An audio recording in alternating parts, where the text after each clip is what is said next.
On February 14, 1992, a celebration was held here at the new Arizona Historical Society Museum in Papico Park, Tempe. This event was called a Historymakers Gala, and it required months of planning and preparation by members of the Historical League, the Arizona Historical Society, plus many other individuals and companies who donated time and money to make it possible. The reason for the celebration were threefold: the 80th birthday of our statehood, to show off the new Historical Society Museum for Central Arizona, but mostly to be the first festive occasion to honor 10 Arizona citizens as outstanding contributors to the history of our state. Share with us now some highlights from that magical evening of February 14th, 1992.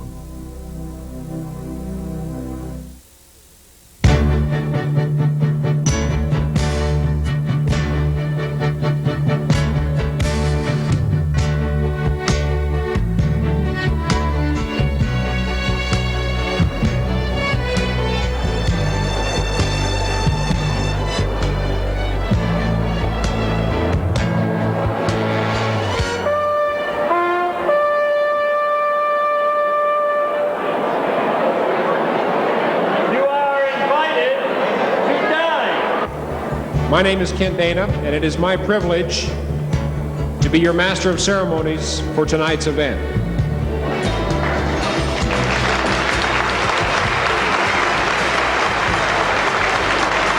At this time, would you please help me welcome the 1992 Arizona Historymakers, Mr. Philip C. Curtis and his guests, Ms. Sandra Kempner.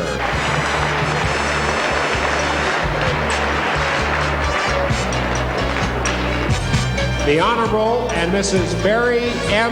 Goldwater.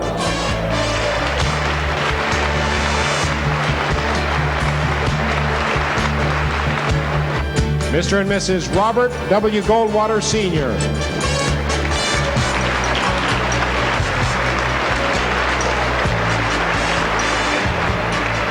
Dr. and Mrs. J. Eugene Grigsby, Jr.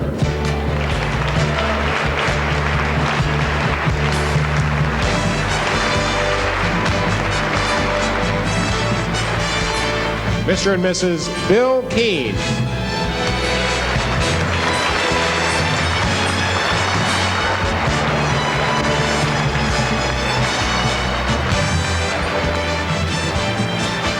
Mr. and Mrs. Frank Snell.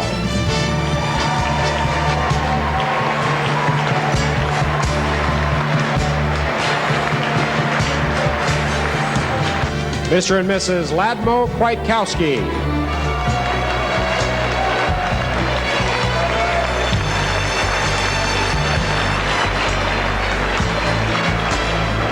Mr. and Mrs. Pat McMahon.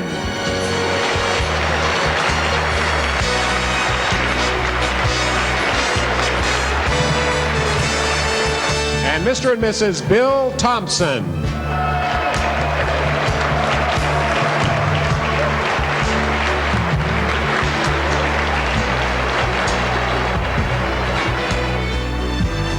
Also being honored here tonight, but not with us, Supreme Court Justice Sandra Day O'Connor.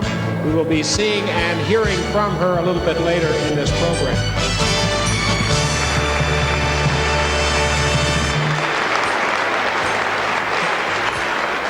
Tonight's dinner music is being provided by the Jeff Dayton Band. Right or wrong, I'll always love you. Though you're gone, I can't forget. Right or wrong. And the Honey Bun.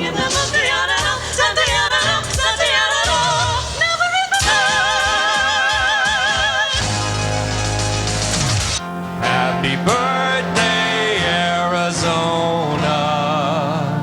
Happy birthday to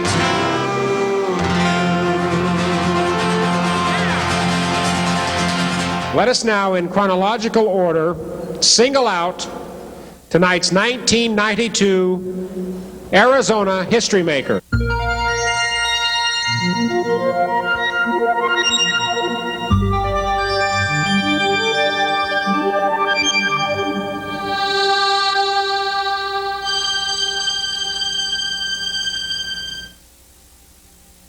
Little did we know that from this home in Kansas City, Missouri, Phoenix, Arizona would later benefit from a birth that took place in 1899. It appears as though Frank L. Snell, even before he was 1 year old, had that far-off, energetic look in his eye. After Frank finished high school, he attended the University of Kansas, where he received his Doctor of Law degree in 1924. Fresh out of college, an uncle persuaded him to start his practice in the Globe, Miami area. When I got off the train in Globe, I'll guarantee you if my uncle hadn't been there, I'd have turned around and gone back. You'd never had the experience of traveling on those trains that had no cooling in them. On July the 15th, when I arrived in Globe, traveling from Bowie up to Globe on the Arizona Eastern. 3 years later, Frank got married and moved to Phoenix. I thought there was a great challenge when I hit Phoenix. I came because I thought I did see a challenge, both in the law business and in the growth of the city, although it was still a semi-sleepy desert town in a way. And everybody loved it, but I don't think we ever thought we'd ever be too big a city.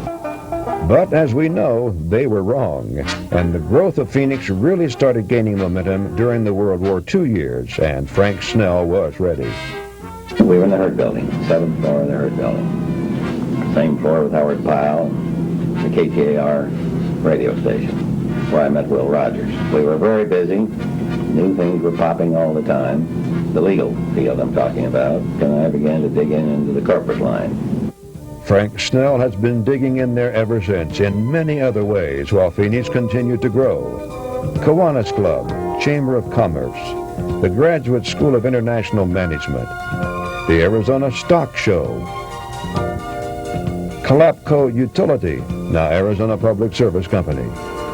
Frank provided energetic leadership that did not go unnoticed. The Distinguished Service Award, U.S. Junior Chamber of Commerce. Man of the Year in 1966 by the Phoenix Advertising Club. 1972 Man of the Year from the National Conference of Christians and Jews. 1976 Man of the Year from the Electric League of Arizona, just to mention a few. Yes, Frank Snell has endeared himself to many people from all walks of life. His devotion to the progress and cultural development of Phoenix makes him a truly inspiring and extremely outstanding Arizona history maker.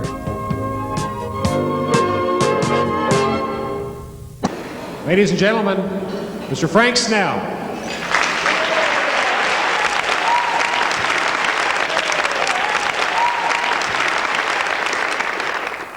Thank you very much for this meaningful and nice award. I appreciate it very much, and I want to thank the Society for it.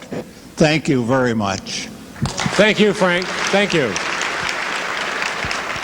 And now let's meet our next honoree.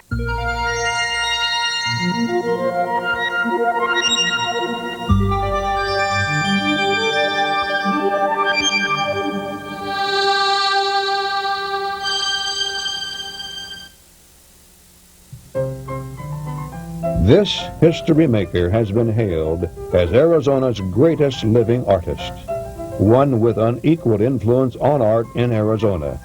He has been called mostly a surrealist or magic surrealist, although in reality his paintings do not fall into any specified school of art. His paintings are, however, full of symbolism and imagery. Of his paintings, the artist himself has said, "Well, if I could explain them, I wouldn't need to paint them." Philip Campbell Curtis was born in 1907 in Jackson, Michigan. Both his parents were well educated, and although he enjoyed drawing and sketching as a youth, he had very little formal exposure to the arts. He was supposed to be a lawyer and then follow in his father's footsteps and become a judge. After attending Albion College, he did study law at the University of Michigan, but decided after a year that he wanted to be an artist, not a lawyer. So without a portfolio, he somehow managed to persuade the School of Art at Yale University to accept him, where he studied for 3 years. Then it was on to New York, where he met other artists and eventually decided to go his own way instead of being influenced by others. An opportunity to head west came when during the 1930 Depression years, the government sought artists through the WPA to help establish art centers throughout the United States. I was asked if I'd like to do this sort of work, directing and starting these art centers around the country. I thought it was wonderful, so I accepted. A request came from Phoenix. Well, that's the way I got to Phoenix. My instructions were to get them started and organized in a way that they would continue and become either an art center or a museum. Although Philip left Phoenix to set up another art center in Des Moines and also spend some time during World War II with a forerunner of the Central Intelligence Agency, the OSS, he did return to Phoenix in 1947, where other artists had also settled. We lived in houses we rented for $50 a month. It wasn't too bad. Scottsdale was close to Camelback Inn, and the Biltmore crowd was in the habit of moving around the valley.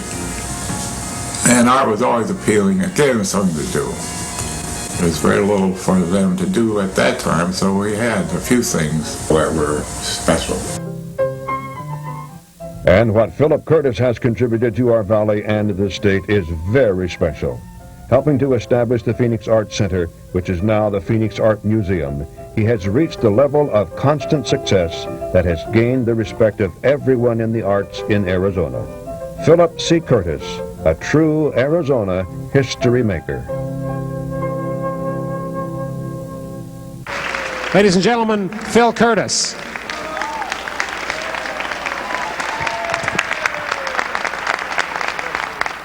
I'm delighted to be here tonight, and thank you. Well, we're glad you came back. Thank you very much.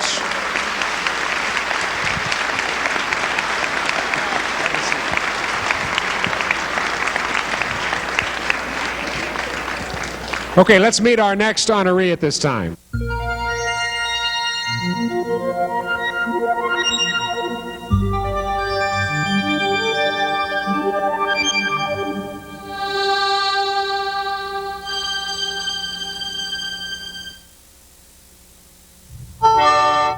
You never know who was going to drop in and have a drink at night. And in fact, it was probably one of the most educational and illuminating parts of my life, because I could sit in there and listen to these men talk as they talk politics or talk business. And I remember one night when the new St. Joseph's Hospital was being considered, and they just met there one night with a few drinks and decided to do it, and the first thing you know, they raised the money, and that was it. And that was the way I grew up, with the impression that Arizona people got things done, and they didn't fool around about it.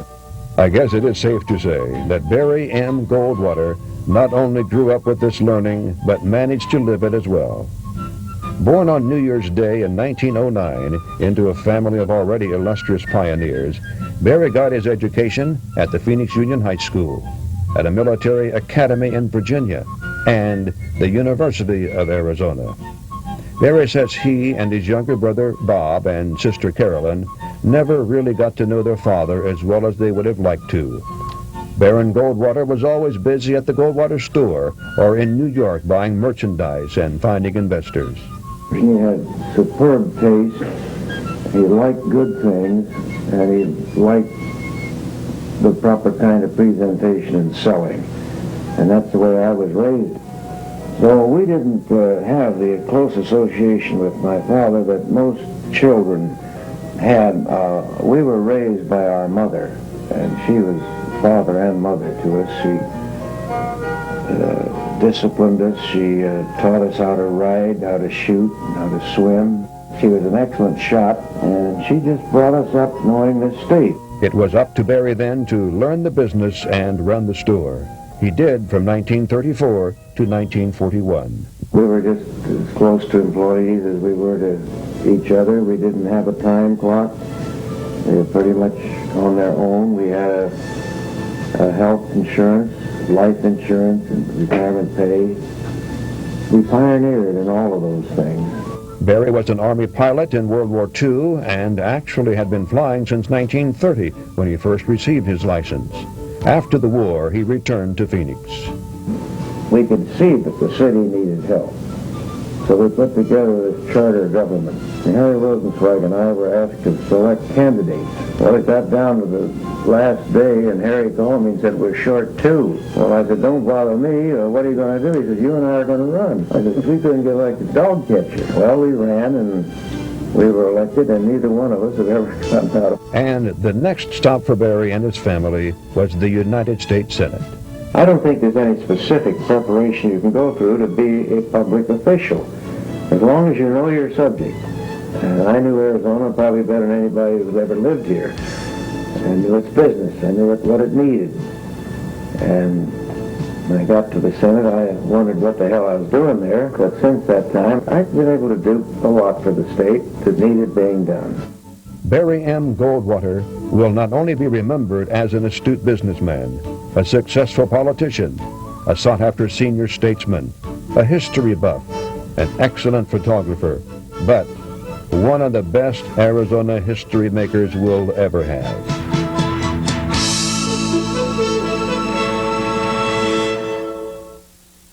Ladies and gentlemen, Barry Goldwater.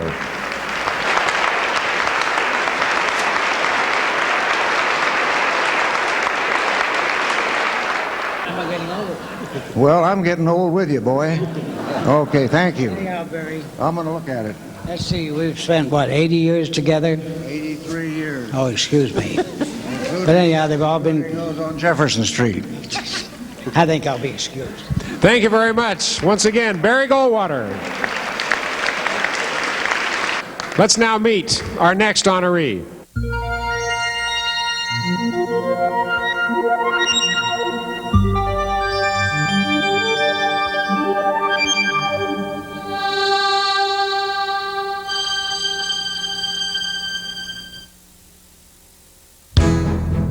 Members of the Goldwater family have been true pioneers in our state. Robert W. Goldwater Sr. is just another outstanding example. And like his brother, Bob's birthday also falls on a holiday, July the 4th, 1910. Well over 100 years ago, Bob's grandfather built a store on the Arizona side of the Colorado River. 20 years later, they moved the store to Prescott. Soon afterwards, Bob's father and his Uncle Morris bought the store. As the story goes, Baron Goldwater wanted to open a store in Phoenix in the early 1890s, but Uncle Morris didn't. He thought Phoenix would never amount to a hill of beans. So to settle the issue, they played a hand of casino. Bob's father won, so they opened a store in Phoenix in 1894, and were here ever since until they were sold to Associated Dry Goods and finally to Robinson's. This is the earliest picture we have of Bob. It may look like he was crying, but we think it was the first time he was caught trying to sing. Bob's memory is pretty good also, as he tells us about an incident that happened after a mock wedding in Miss Ellis's kindergarten class. The town ditch ran through Phoenix at that time. I can remember walking home and Barry fell in the canal. He hung on to something. I ran home and got my mother, and we went back and got him out. I was less than 6 years old. Bob received his higher education at the University of Illinois for 2 years before transferring to Stanford, where he played on the golf team. Before he returned to Phoenix and the Goldwater store, Bob stopped off in L.A. for a year. To my mind, Bullock's was the top store in Los Angeles at that time. So I went over there and applied for a job. And of course, in 1931, there just weren't any jobs available. I told this fella that I'd work for nothing. And he said, well, they couldn't do that. They had to put me on the payroll, so they gave me $1 a week. Bob not only learned the retail clothing business from the ground up, but also after leaving Goldwater's for a short time, did the same thing in the banking business, working his way up through all the departments at the Valley National Bank over a 3-year period. We were making loans that other banks wouldn't make, and as a result, the bank started growing, and it really aided Arizona in its growth to have a bank being that loose with its money, you might say. Besides returning to Goldwater's and taking over the range when Barry went into the Army and then politics, Bob is noted also for commanding the Civil Air Patrol during World War II, helping to develop an airlines in our state. his love of athletics, and demonstrating his participation in them. Perhaps he will be remembered mostly as the father of the Phoenix Open golf tournament, but Robert W. Goldwater Sr. should also be remembered as a great contributor to the civic and cultural growth of our city as well, for he has contributed much and is truly an outstanding Arizona history maker. Ladies and gentlemen, Bob Goldwater.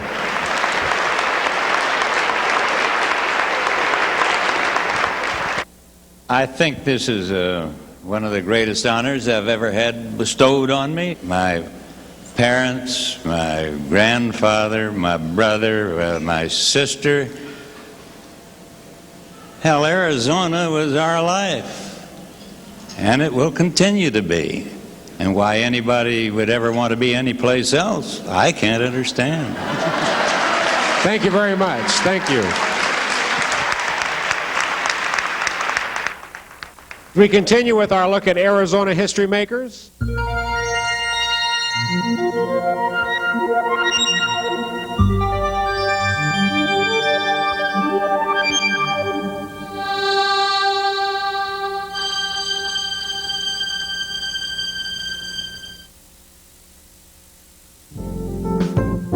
Dr. Jefferson Eugene Grigsby, Jr.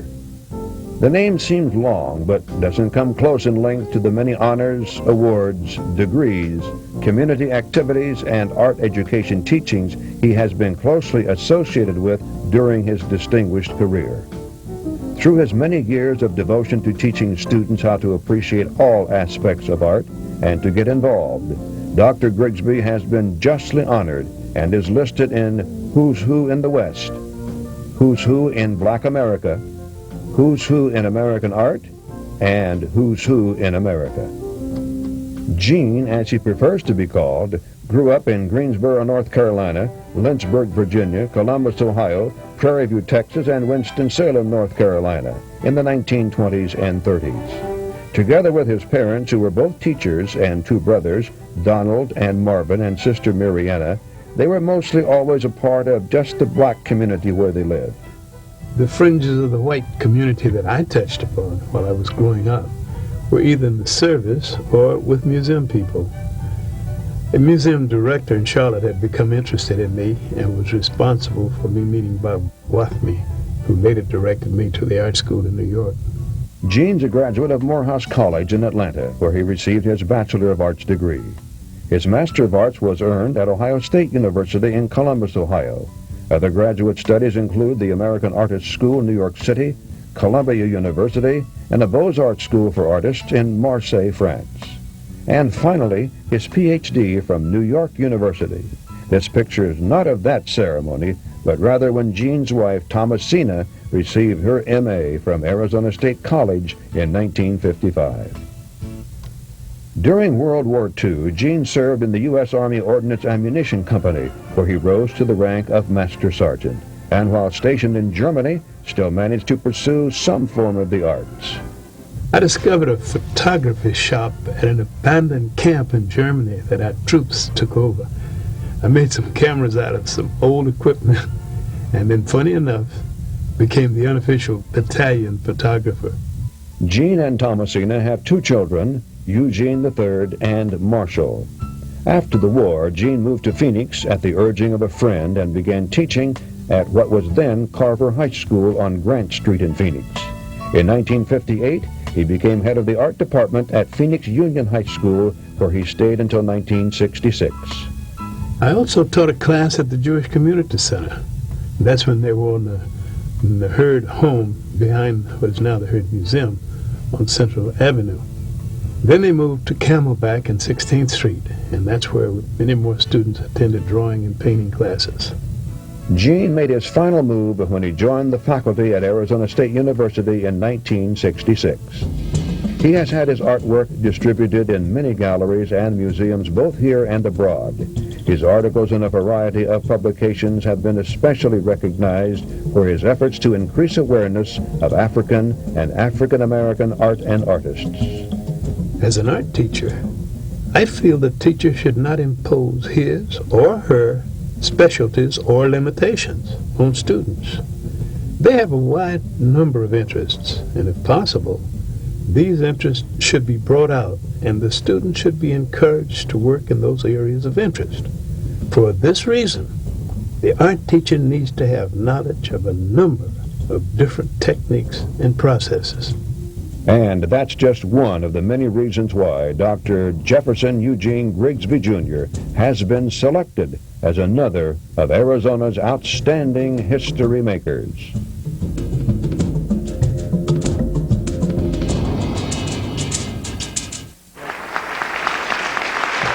Helping to present the award this evening is Dr. Grigsby's son, Eugene III. Grandson, Eugene. And his grandson, Eugene IV.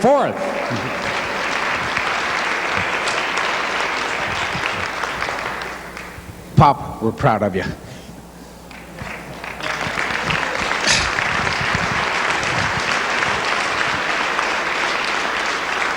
I'm overwhelmed. My wife said, don't talk too long.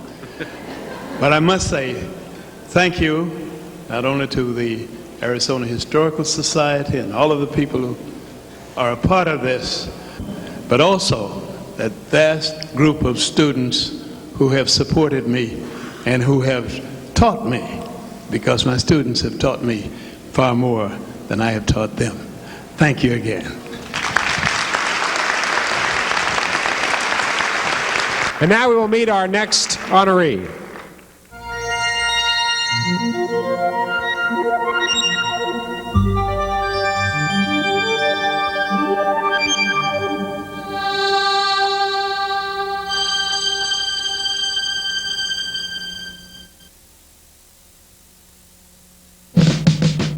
Born in Philadelphia, Pennsylvania on October 5th of 1922, Bill Keane, believe it or not when this picture was taken, says he had not yet thought of one single cartoon idea. But it wasn't too long afterwards when he did start thinking he really wanted to be an artist. Bill has had no formal training. It has all been self-taught from the time he attended grade school. And all through my high school career, when I'd be at home, instead of spending my time doing homework, I spent my time copying cartoons out of the magazines. After completing high school, Bill continued studying other cartoonist styles while working as a messenger for the Philadelphia Bulletin newspaper. Then World War II came along, and in 1942 he was drafted into the Army and sent to Australia. He continued drawing and clowning around every chance he got, but also found time to meet and eventually marry his wife Thelma, an Australian civilian working for the U.S. Army at the time. Wound up as a staff artist on Stars and Stripes in Tokyo, where I did a daily cartoon called At Ease with the Japanese, a daily look at the occupation troops in Japan. Then it was back to his hometown and the Philadelphia Bulletin once again, where this time he was hired as a feature artist. I was working a 9-to-5 job at the Bulletin and doing this freelance stuff and doing the features and the Channel Chuckles.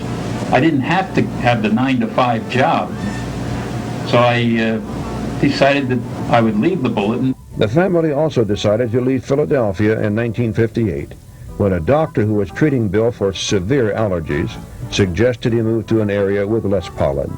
Phoenix was their choice, so they sold everything they had in Philadelphia except the kids. That would be their 5 children: Gail, Neil, Glenn, Chris, and Jeff.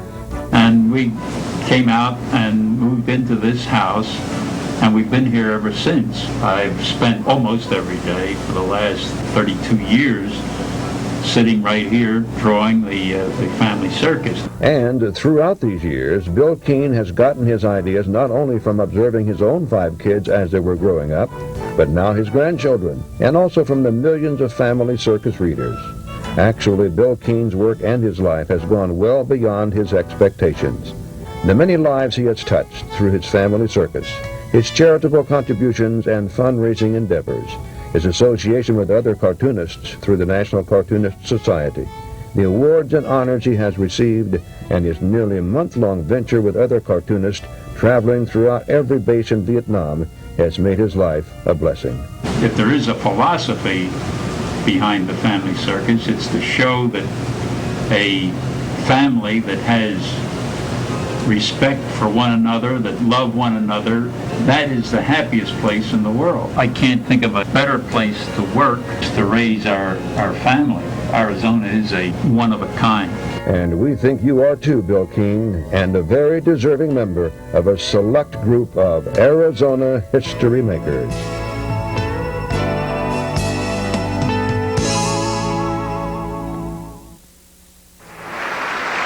Ladies and gentlemen, a real Arizona treasure, Mr. Bill Keane. I'm pleased to be here. My age, I'm pleased to be anywhere. They say before you die, your whole life flashes before your eyes. For a while there tonight, I was very worried. This is a history-making night for my wife, Phil, too. This is the first time in 43 years I've taken her out to dinner on Valentine's Day. Thank you very much, ladies and gentlemen. We'll move along now and meet another Arizona history maker.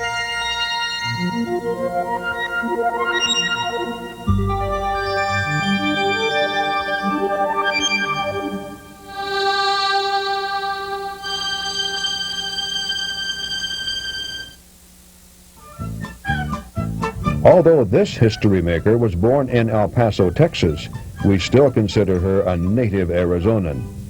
Sandra Day's parents lived and still live on a ranch in a very remote part of eastern Arizona.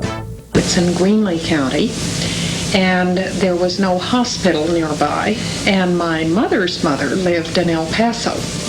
So when it came time for me to be born, she made the trip to El Paso a few days ahead, and I was born in El Paso in Hotel Dew. And since there were no schools nearby, Sandra also received her early education in El Paso. During the summer months, however, she could be seen on the Lazy Bee Ranch, riding a horse, driving a pickup, shooting jackrabbits, fixing windmills, repairing fences, or tending sick cattle. Sandra's higher education came from Stanford University in California, where she first obtained a degree in economics and then a law degree from the Stanford Law School. It was here that she also met her husband, John O'Connor. The wedding ceremony was rather unique. It was held in one of the barns on the Lazy Bee Ranch, but the reception took place in the house. The O'Connors then spent a few years in Germany while John was in the service, and afterwards decided to settle in Phoenix. And at that point, I was pregnant with our first child, and we took the bar exam, John and I did. By the time I was sworn in to practice law in Arizona, the baby was ready to arrive any moment, and in fact did, I think, about the next day. It was a boy named Scott, and for the next several years, Sandra was kept busy at home with not only Scott, but with two other boys that followed, Brian and Jay. But Sandra still managed to participate in a good many volunteer activities, both civic and political, and also managed giving small legal advice from her home. Sandra really wanted to work for the Attorney General's office, so when she felt secure enough to leave the children in someone else's care, she applied and made every attempt to convince them that they needed a woman lawyer. She was finally hired over a year later. I worked very hard when I went in the Attorney General's office, and I loved it. I represented various state agencies and boards and commissions, and I was given responsibility for their lawsuits all the way up in a couple of instances to the U.S. Supreme Court. I found that the people in Arizona are as tolerant and accepting of women as one could ever hope for. I just felt no problem at all. In fact, if anything, I felt that people were ready to have women more frequently in public office and given positions of responsibility.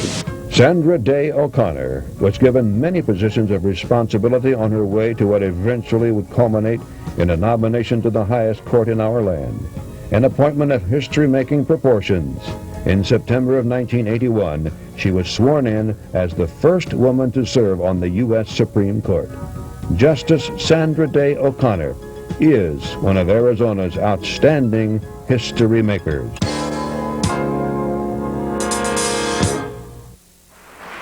Justice O'Connor could not be with us this evening, but we do have a taped response at this time from Justice O'Connor. Thank you so much for presenting me with this honor tonight on the occasion of the first Arizona History Makers Gala. I have some very good companions and co-honorees here tonight, and I surely wish that I could have been personally present tonight to enjoy this evening with you and with all of them. Unfortunately, I have to be in Washington instead. But thank you for making the evening possible. You know, I've always thought that it's very hard to know where you're going if you don't know where you've been. And what the Arizona Historical Society is doing tonight and in general is to help us know where we've been. Thank you. And we will now meet our final history makers.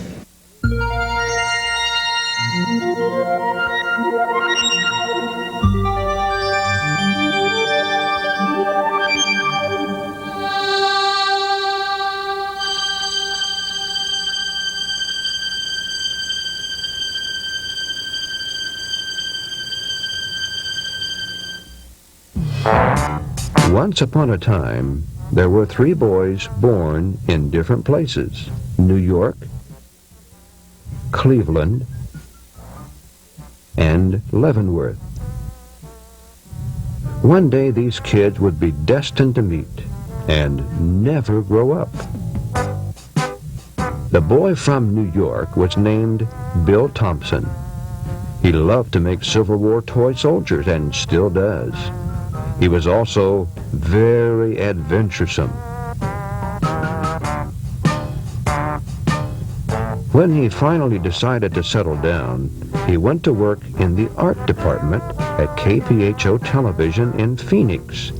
One day, a short time later, he suddenly appeared as a clown named Wallace on a children's TV program. And lo and behold, that's where he stayed for the next 36 years. The lad from Cleveland was a Kwiatkowski. He loved baseball and came to play at Arizona State University.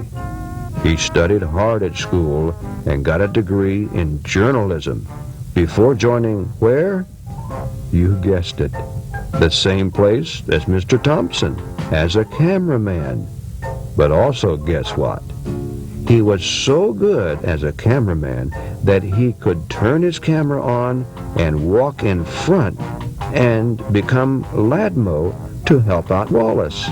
He was even better at this, and so didn't have to ever be a cameraman again for the next 36 years. And now the boy born in Kansas, well, his name is Pat McMahon, and he grew up all over the place. His parents were in show business, known as McMahon and Adelaide. They traveled all over the world, and so did Pat, until he was 12 years old. His daddy had been a boxer, and when little Pat grew up, he thought he might like to try that. But no, his mommy was right. Get out of boxing. It's safer in show business. Well, little did he know at the time, but when he too somehow found himself at the right spot at the right time, and we know where that is, this too could also prove to be hazardous to your health.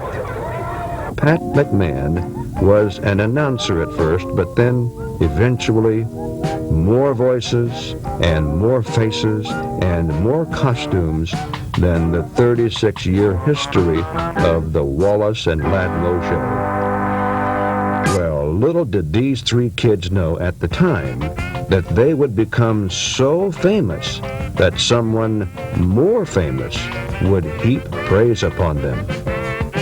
I watched them every day, and even when I grew up and I was supposed to be too old to watch them, I still watched them because they were very hip. They always kept abreast of the times, and they were very hip. Yeah. They were the Saturday Night Live before Saturday Night Live. They were the Second City before the Second City. Right. You know, and these guys were inventors. But we should remember that they themselves knew that all along, to be on so long, you had to get along with each other. Pat's an interesting guy. He's one of the best informed, best read people I've ever known. We had some great discussions over the years. The only time we disagreed was when I told him that Nixon had been railroaded. A very talented individual. When Pat joined the show in the 60s, it gave the Wallace and Ladmo show the perfect combination for comedy. We had Ladmo, the good guy, and Gerald, the bad guy, and of course Wallace, that man caught in the middle between two friends. Which way to go? Ladmo or Gerald? Ladmo or Gerald? Oh, I'm confused. How can you not enjoy being around somebody who got his Ladmo button stuck years ago? And whereas Wallace and Bill Thompson are two dramatically different people, that's Ladmo. Here's an interesting sidelight. Lad was supposed to be the fool on the thing, right? He was supposed to be the guy who didn't get it, the lovable, foolish guy. He's the only one with a degree. Lad was not only a pal to the kids, he was my pal. We shared a lot of laughs over 35 years. Like the time we told Pat that KPHO wanted to syndicate the Wallace and Ladmo show, but they couldn't afford Gerald. I cannot offhand say that I've ever worked with anybody or had any contact with anybody professionally that had the level of true genius, while still doesn't have any idea what kind of an impact his material has had on 3 generations of lives. I'm so used to calling him Wallace or Wallboy that's what I've called him for 36 years. And we were kids on this show. And kids related to us because we did a lot of things kids did. And Wallace was a friend of the kids. And the kids were his friend. And Wallboy was my best friend. The moral of our story: if you have talent, work hard, can be creative and ad-lib, and do hilarious things in front of millions of television watchers, and perform in front of screaming audiences day in and day out, you too can endear yourselves to children and parents alike for over 36 years. But then, chances are, nobody ever will be able to duplicate the phenomenally successful Arizona history-making Wallace and Ladmo show. Wallace, Ladmo, and Gerald, would they please come on stage? Bill Thompson. Andy, thank you. I really want to thank the Arizona Historical Society for honoring our show. I tell you, I'm absolutely amazed that our goofy program is being honored. It astounds me, especially when you think of the really good company we're in tonight. But boy,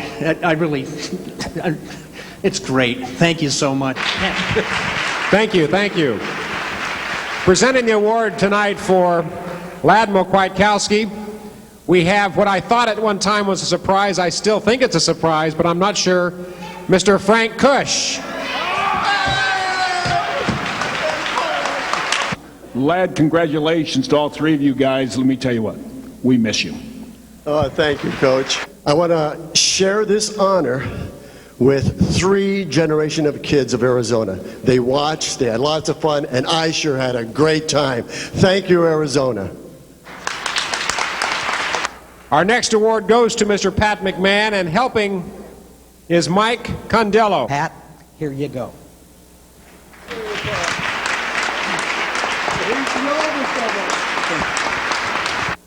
Thank you to Wallace and Ladmo, who back in May of 1960 adopted me and proved what I always believed, and that is that you never really had to grow up. Thank you, guys. We celebrate this moment, the past and future too, the lives of history makers who make the dreams come true. Makers of history, makers of dreams, sharing a vision, sowing the seeds of a land filled with beauty, both desert and snow. We salute Arizona and the people who make her grow.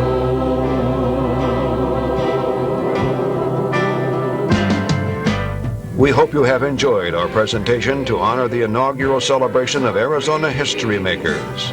The Historical League of the Arizona Historical Society will be announcing more history makers in the future, and we know you'll be anxious to see who they will be. In the meantime, you are invited to visit your new Arizona Historical Society Museum, Marley Center, Papago Park, Tempe.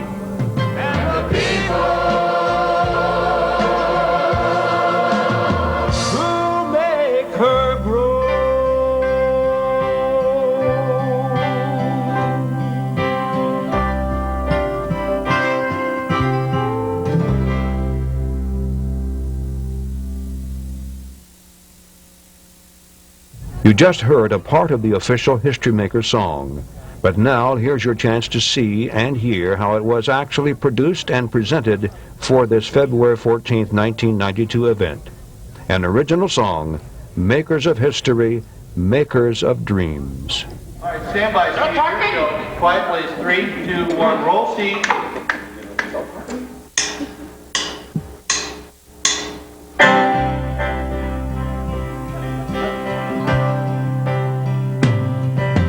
Makers of history, makers of dreams, sharing a vision, sowing the seeds of a land filled with beauty, both desert and snow.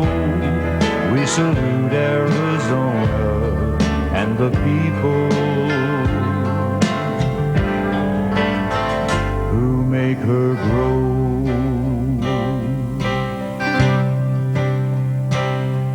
In a world where no one listens and all the people wait for someone else to lead the way or leave the way to fade, who will stand and make a difference, who will speak out loud and shelter that great silence with voices that are proud. Makers of history, makers of dreams, sharing a vision, sowing the seeds of a land filled with beauty, both desert and snow. We salute Arizona and the people who make her grow.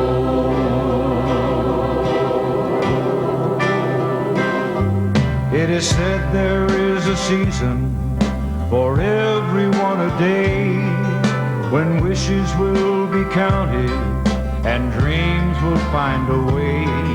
We celebrate this moment, the past and future too, the lives of history makers who make the dreams come true.